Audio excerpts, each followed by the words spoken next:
Hi hello నమస్తే అండి ఎలా ఉన్నారు? సో ఈరోజైతే ఈవినింగ్ స్నాక్స్కి అయితే నేను బనానా చిప్స్ అయితే ప్రిపేర్ చేసుకున్నాను. చూస్తున్నారు కదా చాలా బాగా వచ్చాయన్నమాట. సో వీటిని ఎలా ప్రిపేర్ చేసుకోవాలో మీరు కూడా చూసేయండి మరి. సో 2 బనానాస్ అయితే తీసుకున్నాను. మ్, వాటిని అటు ఇటు కట్ చేసుకొని ఆ పైన అయితే తొక్క తీసేసుకోవాలన్నమాట. సో ఘాటు పెట్టి తొక్క మొత్తం ఒలిచేస్తే వచ్చేస్తుంది. సో తొక్క అయితే మనకు అవసరం లేదు, పడేయండి.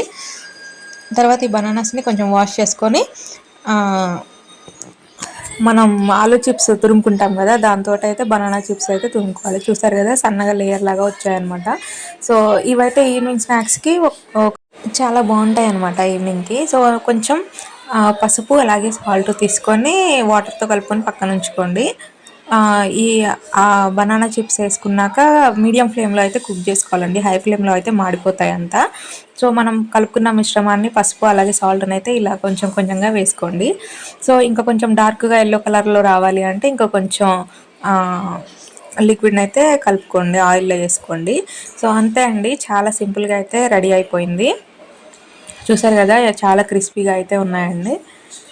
సో ఇన్స్టెంట్గా ఎప్పుడైనా కావాలి అనుకుంటే ఒక 2 బనానాస్ అలా తెచ్చుకొని ఇలా చిప్స్గా అయితే చేసి ఇవ్వచ్చు పిల్లలకి, చాలా ఎంజాయ్ చేస్తారు.